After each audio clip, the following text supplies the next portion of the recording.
Hello friends, आप सभी का स्वागत है।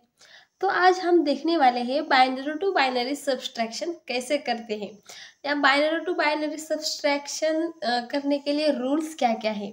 बाइनरी टू बाइनरी क्वेश्चन दिया गया है, इसे समझ लेना कैसा है। तो चलिए शुरू करते हैं आज की इस वीडियो में। बाइनरी टू बाइनरी सब्सट्रैक्शन करने के लिए हमें कुछ रूल्स मतलब हमें कुछ रूल्स जो है उन्हें याद करने की आवश्यकता है। तो रूल्स क्या है, जब भी हमें जीरो में से जीरो को माइनस करना पड़ता है तो हमारा आंसर आएगा जीरो। वन में से जीरो माइनस हो जाता है तो हमारा आंसर आ जाएगा जीरो। वन में से वन अगर माइनस हुआ तो आंसर आ जाएगा जीरो। लेकिन सबसे जो मुश्किल स्टेप आती है तो यहाँ पे बच्चे कई सारे परेशान हो जाते हैं कि भाई जीरो में से अब वन को हम कैसे माइनस करें। तो उसके लिए एक बहुत ही आसान ट्रिक मैं आपको बताने वाली हूँ। अगर आपको बाइनरी टू बाइनरी सब्सट्रैक्शन सिर्फ 2 सेकंड में सीखनी है तो आप हमारे साथ इस वीडियो के एंड तक बने रहिए। तो देखिए, जीरो में से वन माइनस नहीं होता है, इसीलिए हमें क्या करना है, एक बोरो लेना पड़ता है। बोरो लेके हमें बोरो लेने के बाद जीरो में से वन जाने के लिए जो लेफ्ट साइड की संख्या होती है उसमें से हमें एक बोरो लेना पड़ता है। तो कैसे लेते हैं, आइए देखते हैं एक एग्जाम्पल के थ्रू। तो यहाँ पर हमने एक एग्जाम्पल लिया है, उसे हमें सब्सट्रैक्शन करना है। तो हम उस कैसे करते हैं देखते हैं। सबसे पहले जो संख्या दी गई है उसे जैसे कि तैसे लिख लीजिए, 0101। अब देखिए, सबसे पहले यहाँ पे क्या है, जीरो में से हमें वन को माइनस करना है, लेकिन जीरो में से वन तो माइनस होता ही नहीं है। तो कई सारे बच्चे यहीं पे तो मतलब गलती कर देते हैं कि जीरो में से वन तो जाता नहीं है। तो क्या करें, अगर हमें इस जीरो में से वन को मतलब वन माइनस नहीं हो रहा है तो ये लेफ्ट साइड की जो संख्या है उसे हमें बोरो लेने की आवश्यकता है। अब ये जो वन है ये इसको मतलब उधार देगा, समझे ना, उधार देगा। तो यहाँ पर होगा 10 और ये खुद हो जाएगा जीरो। तो जब हमारा 10 आया तो मैंने आपको पिछली वीडियो में समझाया था कि अगर हमारा 10 आए तो 10 हम किस फॉर्म में कब लिखते हैं, जब हमारा आंसर हो 2 को बाइनरी के फॉर्म में 10 लिखा जाता है। तो हमारा यहाँ पे 10 आया। अब 10 का मतलब है 2, तो 2 में से 1 गया, कितना होता है 1। अब 0 में से 0 गया 0। फिर से वही सिचुएशन यहाँ पर आई है, देखते हैं। 0 में से 1 नहीं जाएगा, 0 में से 1 माइनस नहीं होगा। तो उसके लिए हमें यह वाली जो संख्या है इसमें से एक उधार यहाँ पे बोरो लेना है। तो फिर से यहाँ पे 10 मतलब 10 हुआ, तो 10 का मतलब 2 होता है।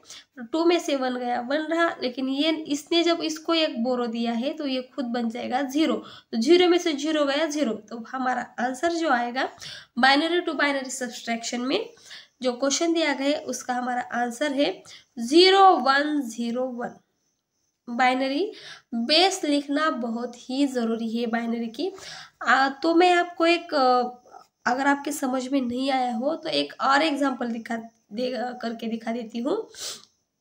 देखिए, हमने यहाँ पर कोई क्वेश्चन ले लिया है, मान लीजिए 101101। इसको माइनस करना है हमें 00101 के साथ। ओके, तो 1 में से 0 तो मतलब माइनस होता ही है, 1 में से 0 माइनस होगा तो हमारा बचा 1। अब यहाँ पे वो फिर से वही टर्म आ गई कि 0 में से 1 तो माइनस होगा ही नहीं, इसीलिए हमें पता है कि यहाँ से हमें उधार लेना है। ये इसको एक बोरो देगा और खुद 0 हो जाएगा। A10 जब होगा, अगर ये 10 हो गया तो 10 को हम लिखते हैं 2, मतलब 2 को बाइनरी के फॉर्म में 10 लिखा जाता है, इसलिए 10 का मतलब 10 नहीं होता है 2 होता है। अब 2 में से 1 गया 1 बचा। अब इसने इसको एक बोरो दिया है, ये खुद 0 हो गया। 0 में से 0 गया, आंसर आया 0। 1 में से 1 गया 0, 0 में से 0 गया 0 और 1 में से 0 गया 1।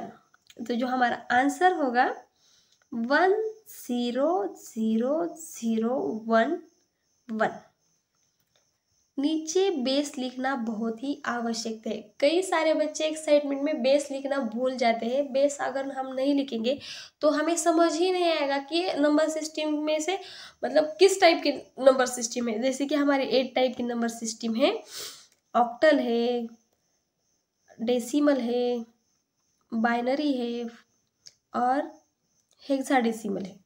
तो हम पहचानते कैसे हैं कि ऑक्टल है, डेसिमल है, बाइनरी है, हेक्साडेसिमल? इस बेस के थ्रू हम पहचानते हैं। नीचे जो बेस दिया गया है उसके थ्रू हमें समझ में आता है कि दी गई हुई जो हमारी संख्या है वो किस नंबर सिस्टम में आती है। अगर 8 है तो ऑक्टल है, 10 है तो डेसिमल है, 2 है तो बाइनरी है और 16 है तो हेक्साडेसिमल है। आई होप आपको समझ में आ गया होगा।